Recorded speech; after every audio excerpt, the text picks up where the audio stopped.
एजे music present.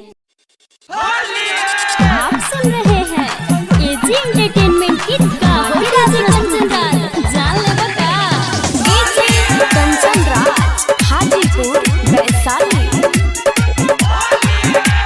अब तारू आई हो जाई विदाई, फागुन में भइल शादी सेट हो। अब तारू आई हो जाई विदाई, फागुन में भइल शादी सेट हो। चल जइहा गोरी ससुरा होली में कते भेंट हो। चल जइहा गोरी ससुरा होली में कते भेंट हो।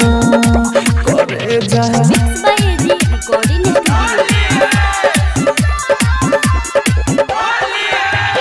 डीजे कंचन राज हाजीपुर वैशाली। होली के दिन मिले यहाँ फजीर हो, सिंदूर के जगह लगा देने अबीर हो। जा होली के दिन मिले यहाँ फजीर हो, सिंदूर के जगह लगा देने अबीर हो। बोलो कैसे आई लागल पहरा भाई, घरवा के बा बंद भइल गेट हो। चल जइहा गोरी ससुरा होली में कके भेंट हो। चल जइहा गोरी ससुरा होली में कके भेंट हो। आप सुन रहे हैं एजे एंटरटेनमेंट की धमाकेदार प्रस्तुति। डीजे कंचन राज हाजीपुर वैशाली। जौन गिरावा तू अखिया से पानी, लेके जाई हो राहुल राजधानी।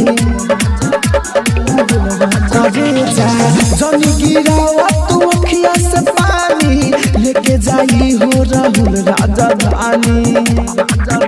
होली में का भइल जोड़िए टूट गइल, माहिर मुकेश ना होख अपसेट हो।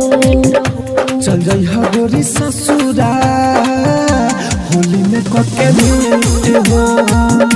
चल जइहा गोरी ससुरा होली में कके भेंट हो। ए जान रिकॉर्डिंग स्टूडियो रोशनपुर सपहा।